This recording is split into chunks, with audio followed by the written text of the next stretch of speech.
I wanted to go through a couple of standard error problems with you. This is a standard error word problem, just like the problem that I showed you in the video. This problem says that the heights of the 4 people in a small population are 50, 52, 54, and 56. I'm interested in what the mean height of this population equals, but I don't have enough time to record the heights of all 4 people in the population. So what I'm going to do is I'm going to randomly select a sample of 2 people from this population, record their 2 heights, and then calculate the mean height of my sample to estimate the mean height of the entire population.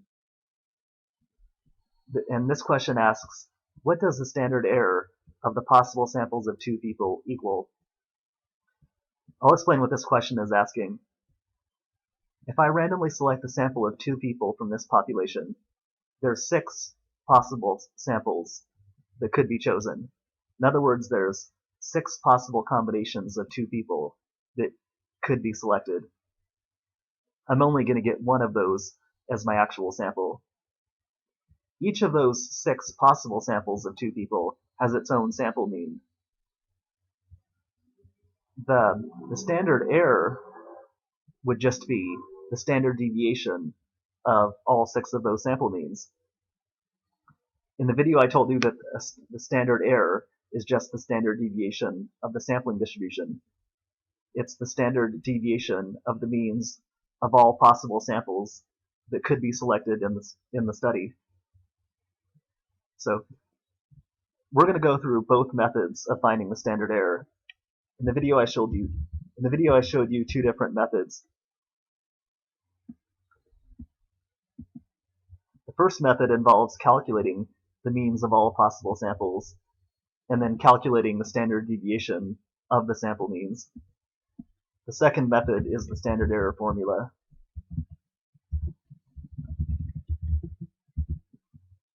We'll use the first method first. So the first step of method 1 is to find the means of all possible samples.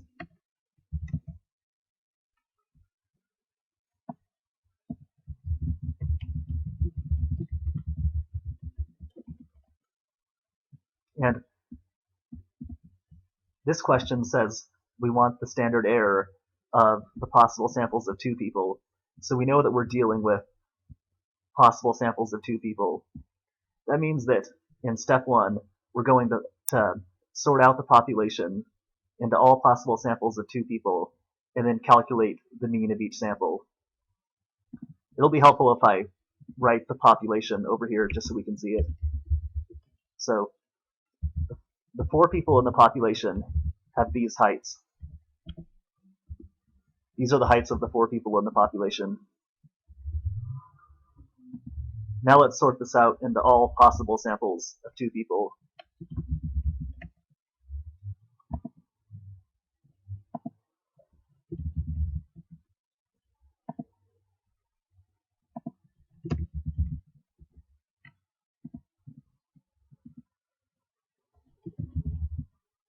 There's going to be 6 of them.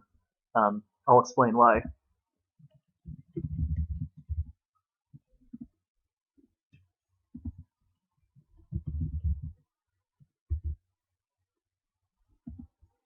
To sort this population of 4 people into all possible samples of 2 people, we have to follow these steps right here.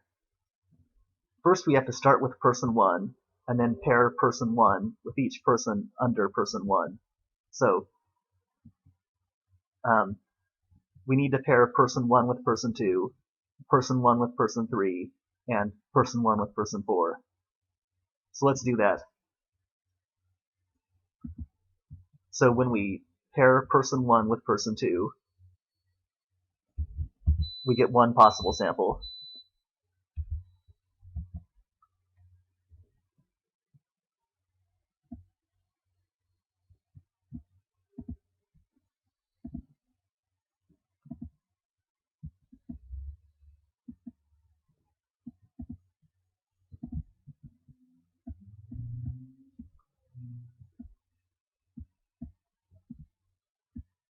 I'm just writing down some ID numbers so we can keep track of the different people in the population. So sample 1 the first possible sample is person 1 and person 2.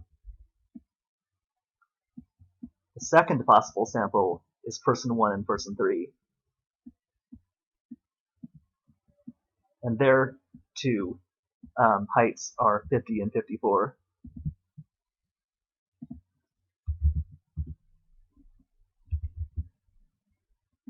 The third possible sample is person 1 and person 4.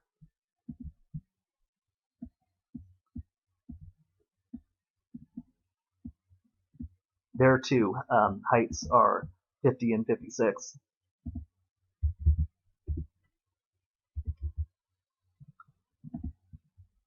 So now we've finished writing out the first three possible samples.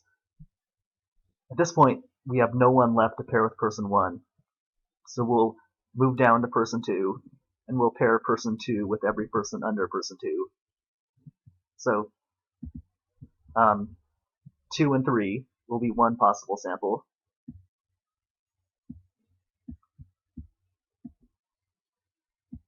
Their two heights are 52 and 54.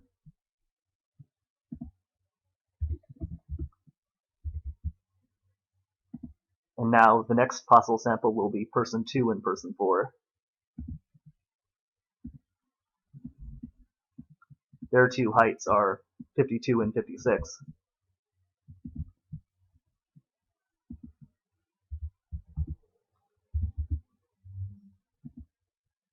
And we don't have anyone left to pair with person 2, so we'll move down to person 3. And we'll pair person 3 with each person under person 3. The only person under person 3 is person 4, which means that 3 and 4 will be our last possible sample.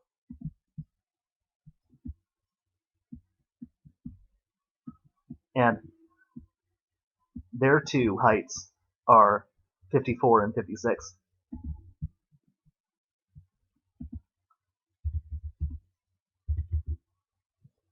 So what we did to get the six possible samples is we did 1 2, 1 3, 1 4, 2 3, 2 4, and then 3 4. We paired person 1 with every person under person 1. We paired person 2 with every person under person 2. And we paired person 3 with every person under person 3. So now we have our six possible samples. Now we can find the mean of each possible sample. To do that, we just have to add the two numbers in each sample and divide the total by 2. We'll start with sample 1. So to get the mean of sample 1, we just add 50 plus 52. The total is 102. Divide that by 2, and we get a sample mean of 51. Remember that the symbol for sample mean is x bar. So this is just saying that the sample mean is 51. The mean of sample 1 is 51. And to get the mean of each other possible sample, we would just follow the same steps. For each of these other samples, we just add the two numbers in the sample and divide the total by 2, and we get the sample mean. I won't show you the calculator for every possible sample because I think you already know what I'm doing. So if I add these two heights and divide the total by 2, the answer is 52. If I add these two heights and divide the total by 2, it's 53.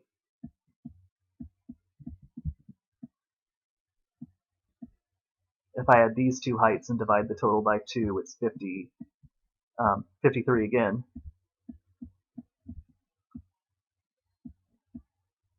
If I add these two heights and divide the total by 2, it's 54. And if I add these two heights and divide the total by 2, it's 55. So I've finished step 1. I found the means of all possible samples of two people. The second step for method 1 is just finding the standard deviation of all of the sample means. these 6 sample means make up the sampling distribution for the sample size of 2, and the standard error that we're calculating is just the standard deviation of all 6 sample means in that sampling distribution.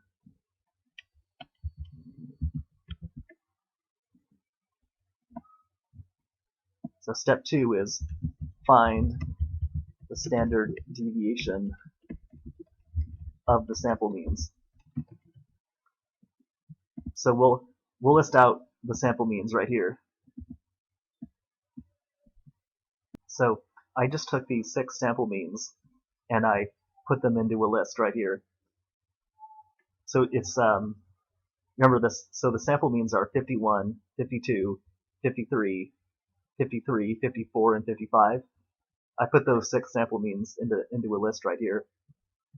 And this list right here is the sampling distribution for the sample size of 2, because it's just the means of all possible samples of 2 people. The second step of method 1 is to find the standard deviation of all of the sample means that we calculated in step 1. So how do we find the standard deviation of these 6 numbers? Well, the first step in finding a standard deviation is to find the mean of the values. So we need to find the mean of these 6 numbers in our sampling distribution. We can do that by just adding the 6 numbers and dividing the total by 6. So 51 plus 52 plus 53 plus 53 plus 54 plus 55 equals 318 divided by 6 is 53. So the mean of these 6 numbers is 53. The next step in finding the standard deviation is just subtracting each value by the mean. So we're just going to subtract each of these 6 numbers by the mean of 53. After we subtract each number by the mean of 53, the column of answers will be our deviations. So I'll calculate the deviations right now. I just calculated the deviations. All I did was I subtracted each of these 6 numbers by 53, and these are my 6 answers. The next step in the standard deviation formula is to square each deviation. In other words, the next step is just multiplying each deviation by itself. After we multiply each deviation by itself, we'll have a column of squared deviations. I'll do that step next. So I'm just going to multiply each deviation by itself. I'm going to multiply -2 by -2, -1 by -1, 0 by 0, 0 by 0, 1 by 1, and 2 by 2.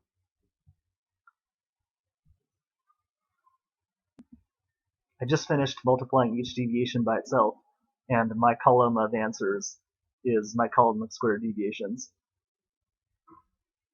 So -2 times -2 is 4, -1 times -1 is 1, 0 times 0 is 0, 1 times 1 is 1, and 2 times 2 is 4. I just made a mistake. This is supposed to be 4. The next step in finding the standard deviation is finding the mean of the squared deviations. So I'm going to add the squared deviation column and divide the total by the number of squared deviations. So this column adds up to 10. If I added all 6 numbers, it would add up to 10. And now I'm going to divide by 6 because there's 6 of them.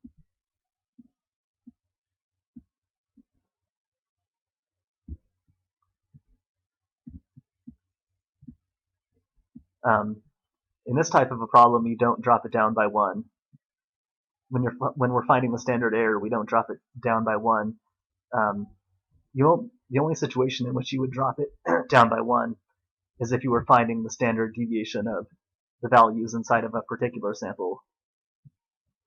For example, if we wanted to find the standard deviation of these of these two numbers, in this sample we would use n minus 1.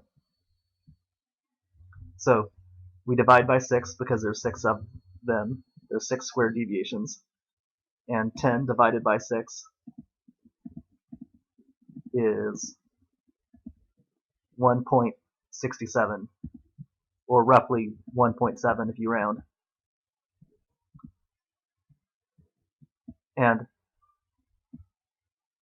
after you find the mean of the squared deviations, the last step in finding the standard deviation is getting the square root.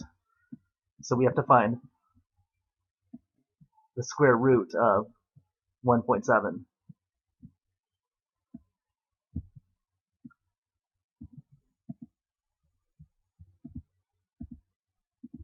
And it comes out to, I have to hit the square root key, it's about 1.3.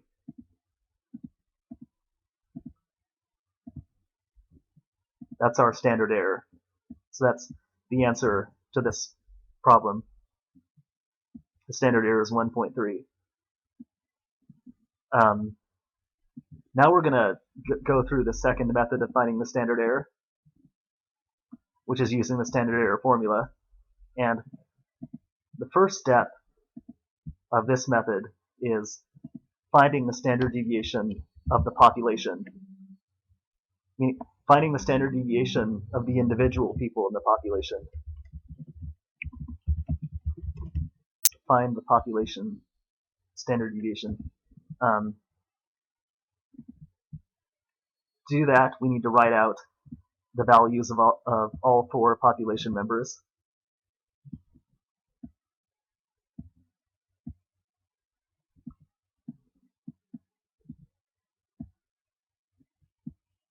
And remember that the first step of finding a standard deviation is finding the mean of the values. So we have to find the mean of this column of values. We can do that by adding the 4 numbers and dividing the total by 4.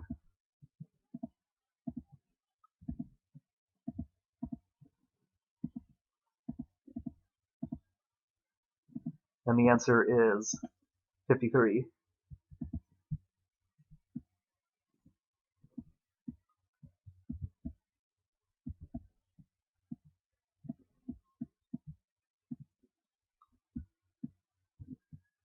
The next step in finding a standard deviation is to subtract each number by the mean.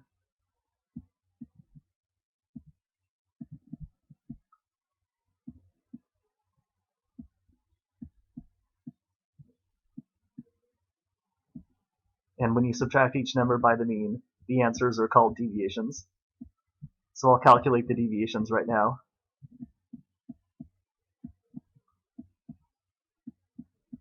This is -3. This is -1. This is +1. This is +3. Next, we have to multiply each deviation by itself to get our column of squared deviations. That's the next step in the standard deviation formula.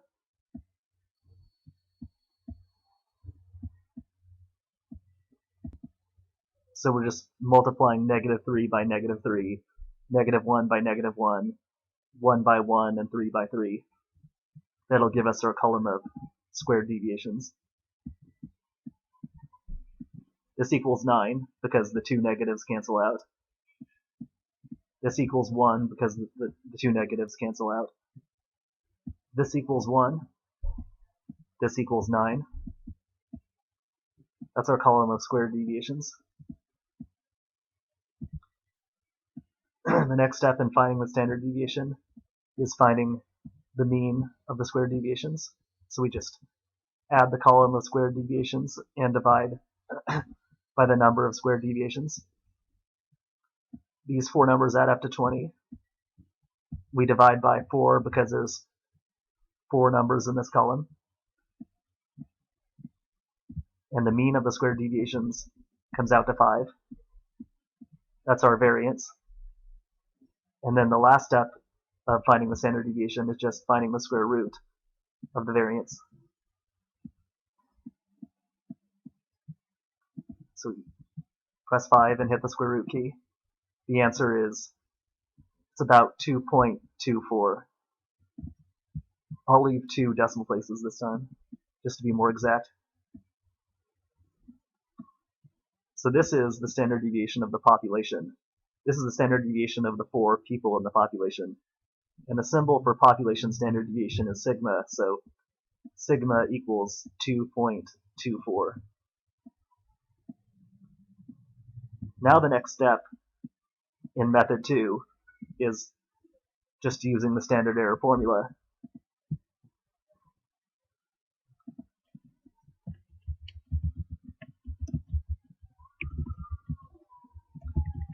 The standard error formula is just this formula right here. It's the population standard deviation sigma divided by the square root of the sample size multiplied by the square root of the population size, which is capital N, minus the sample size, which is little n, over the population size, capital N, minus 1. We already have our population standard deviation, so we can plug that in right here for sigma. So we have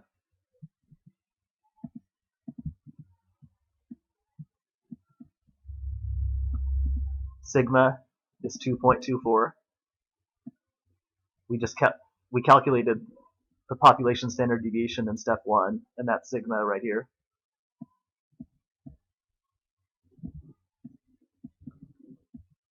The sample size, little n, is 2 in this example, because we're dealing with all possible samples of 2 people.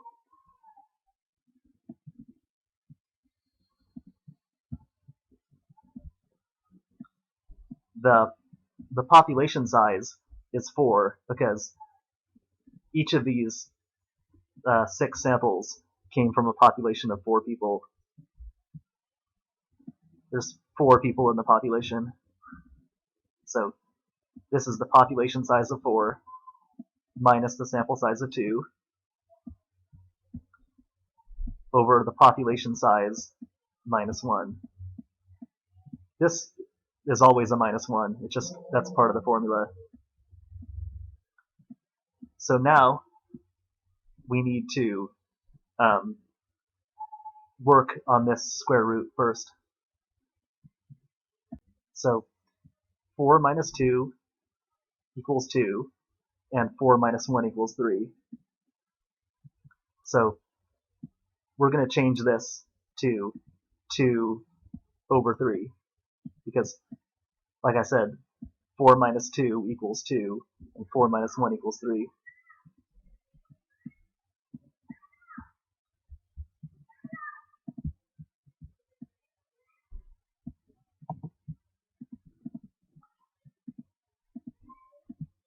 Next, we're going to divide inside of the square root sign. 2 divided by 3 is 0.67.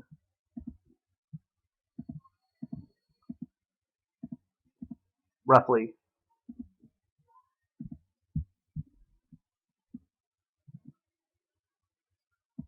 If we just round it off to 2 decimal places.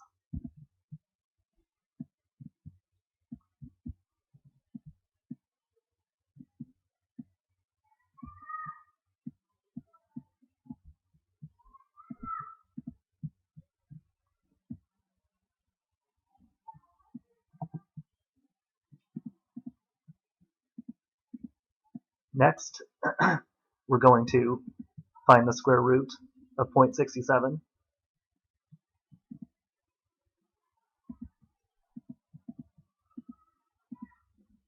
Hit the square root key. It comes out to, well, 0.82 if we round it to 2 places.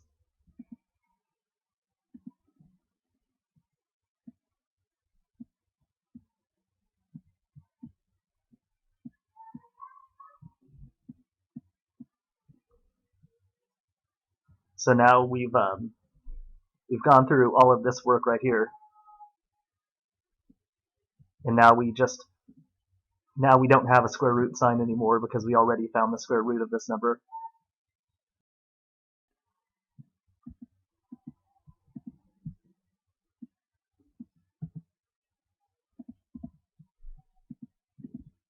The next step is, well, the next step will be finding the square root of 2 down here. We need to get rid of that last square root sign.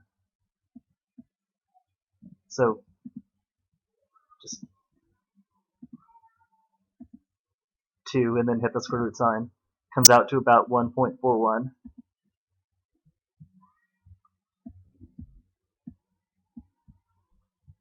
Now we're going to change this to a 1.41.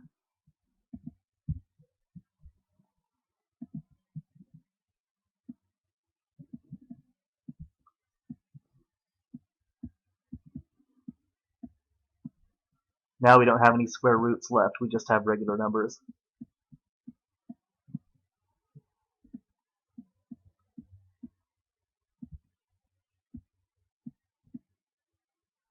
And now we want to get rid of this fraction. We can get rid of this fraction by just dividing the top by the bottom. So we're going to do 2.24 divided by 1.41.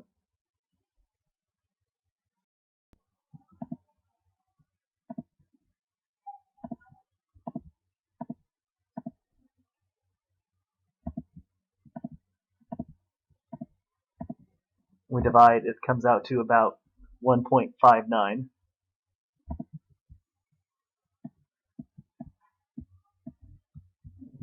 So now we don't have a fraction anymore, we just have a number right here, times 0.82. And now we're just going to multiply to get our answer.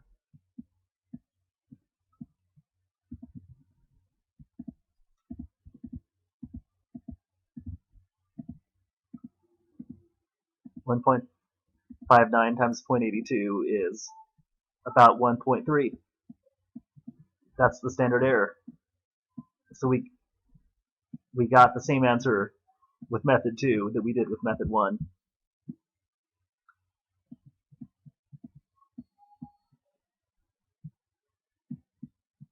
So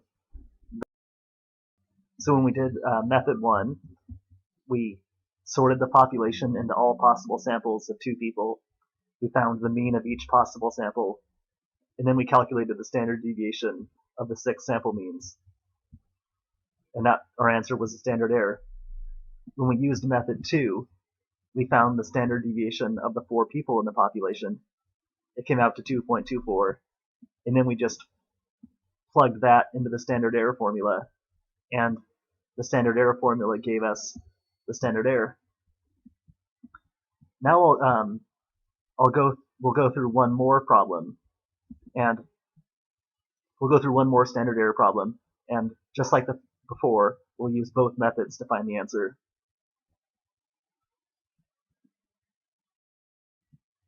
This is another standard error problem. In this problem, I'm still sampling from the same population of 4 people, but in this problem, I'm selecting a sample of 3 people instead of a sample of 2 people.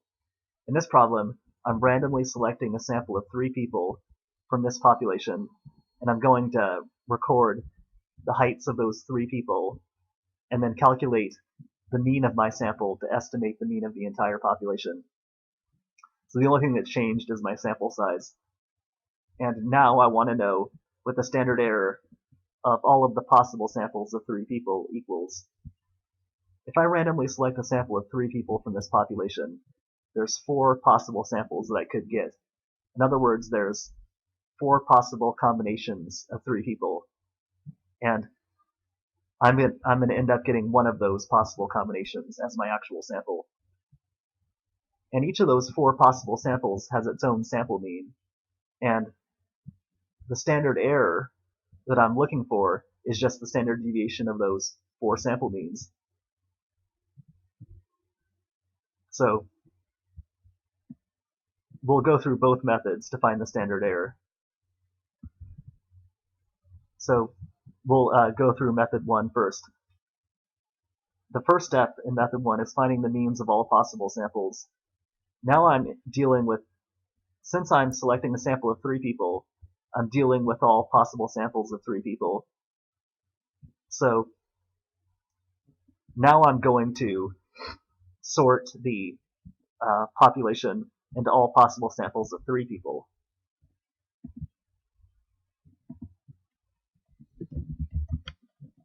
There's going to be 4 of them. I'll explain why.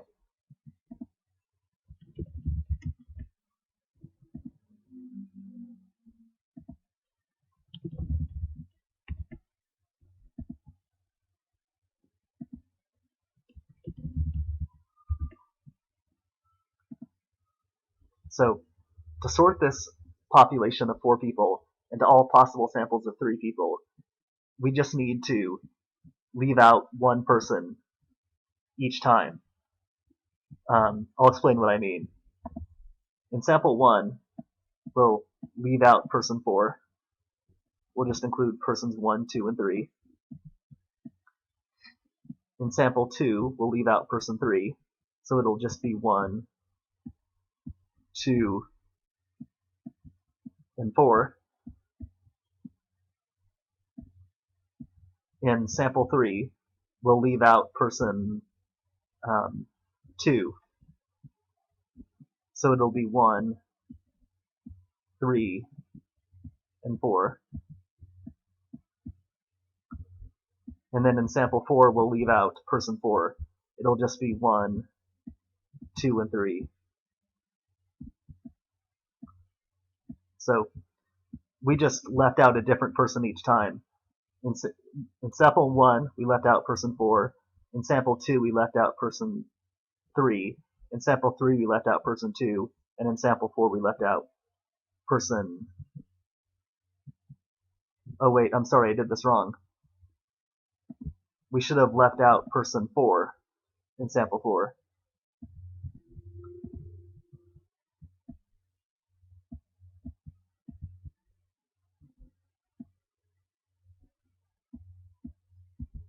Yeah, so I'm sorry. This leaves out person 1. I'm sorry, this leaves out person 4. This leaves out person 3. This leaves out person 2. And this leaves out person 1. So we're just leaving out a different person each time. So I'll write down the heights of the 3 people in each sample. So this is person 1, person 2, and person 3. This is persons 1, 2, and 4.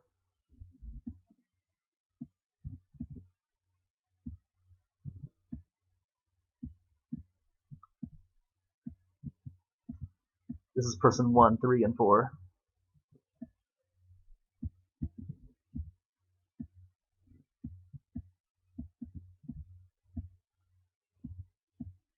And this is persons 2, 3, and 4.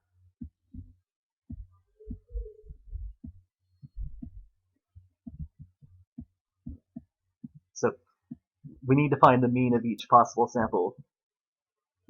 To do that, we just add the 3 numbers in each sample and divide the total by 3. So let's see what we get when we add these 3 numbers and divide the total by 3.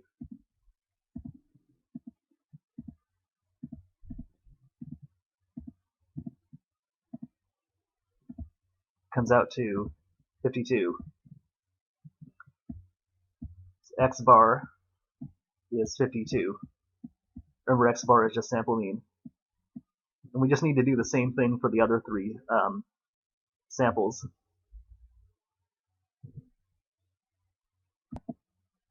I already did the work.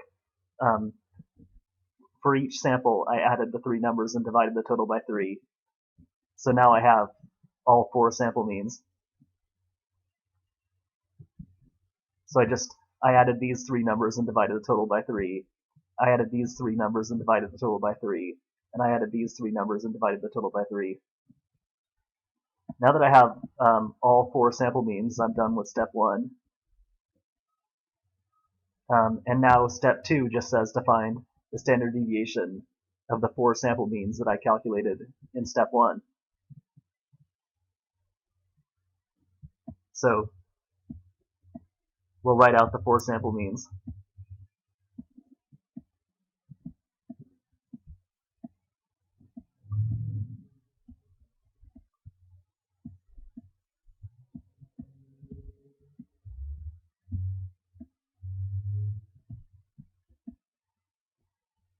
So we're going to find the standard deviation of these 4 numbers. Remember that the first step of finding the standard deviation is just finding the mean of the values. So we just need to find the mean of these 4 numbers. To do that, we would just add the 4 numbers and divide the total by 4. I already know what the answer would be, so I'll just put the answer down here.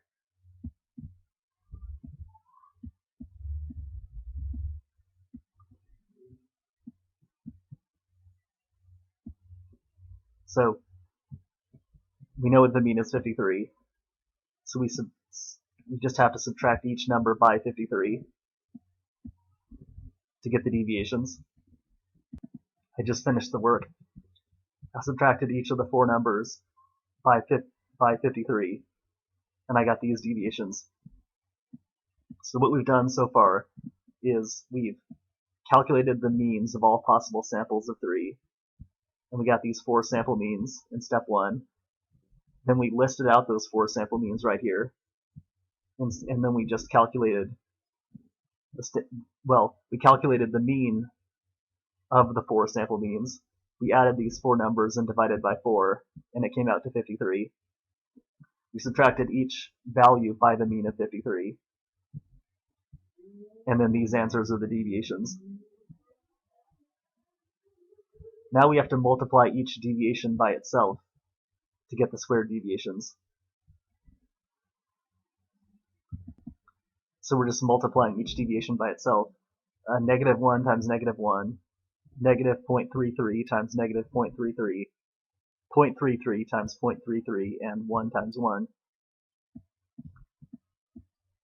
After we multiply each deviation by itself, the answers will be our squared deviations. So negative 1 times negative 1 is 1. Negative 0.33 times negative 0.33, well, that's really just 0.33 times 0.33.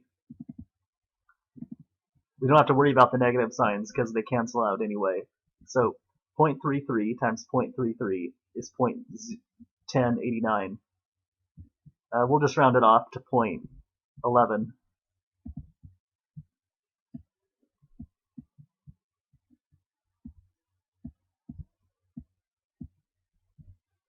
0.33 times 0.33 is 0.11.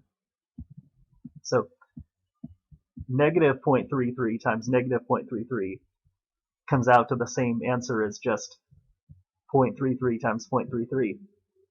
Whenever you multiply 2 negative numbers, the negatives cancel out and you get a positive answer. 1 times 1 is 1. Now we have our squared deviations, so we just have to add the squared deviations and then divide the total by the number of squared deviations to get the mean of the squared deviations. We divide by 4 because there's 4 of them.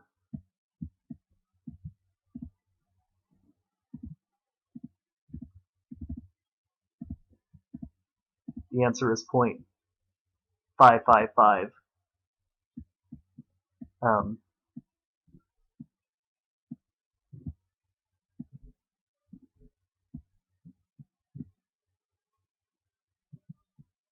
I'll just write out 0.55 right here.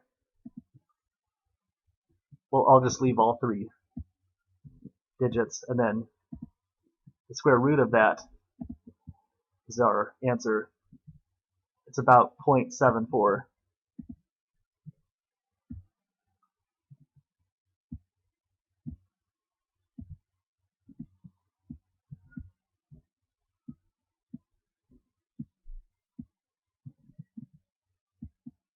That's the standard error. So we went through method 1, we calculated the mean of each possible sample of 3 people, and then we just calculated the standard deviation of the sample means, and that's the standard error. Now, method 2 will be using the standard error formula. I left all of this work that we did in the first problem because it would just be the same work over again, because in this problem, the 4 population members haven't changed. These 4 numbers are still the same. So the population standard deviation hasn't changed. It's still just a standard deviation of these same 4 numbers. So the population standard deviation is still 2.24. The only thing that's going to change is step 2, which is actually using the formula. So in step 2, so I'm going to separate this out because this was all from the old method. This is our new work right here. So we're still going to plug in our population standard deviation of 2.24. It's still just the standard deviation of the 4 people in the population.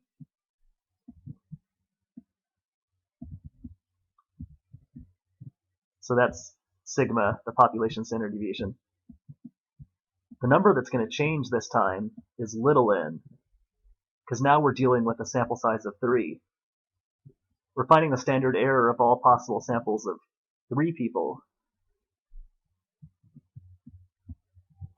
So our sample size is 3. Our population size is still 4, because there's still 4 people in our population. So capital N is still 4. So now it's population size of 4 minus sample size of 3 over population size of 4 minus 1. Now we're just going to do this work first again.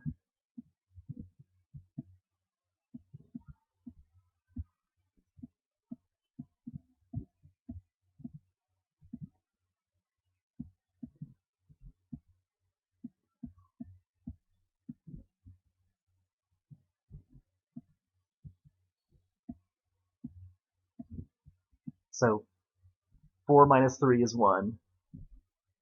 4 minus 1 is 3. Now we have 1 over 3 in here.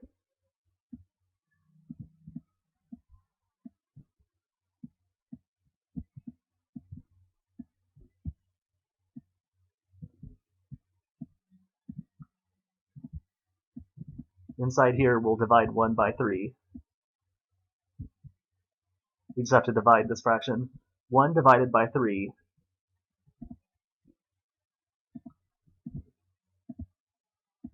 is about 0.33.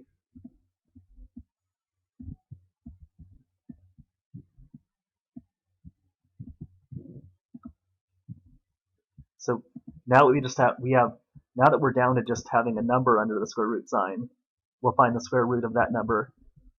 So the square root of 0.33 is about 0.57.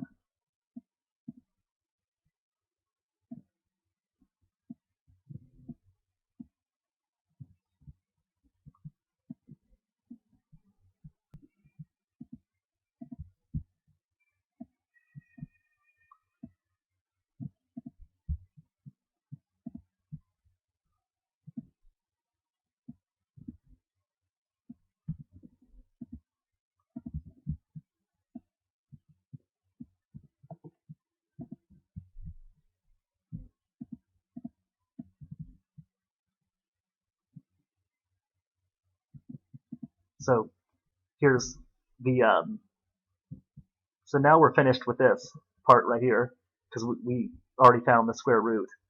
Now we just need to find the square root of this 3 down here.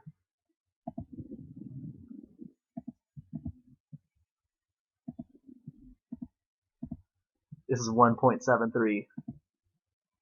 It's going to be 2.24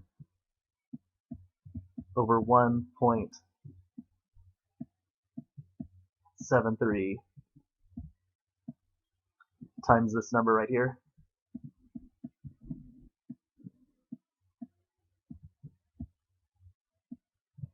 Now we just need to divide these two numbers to get rid of the fraction.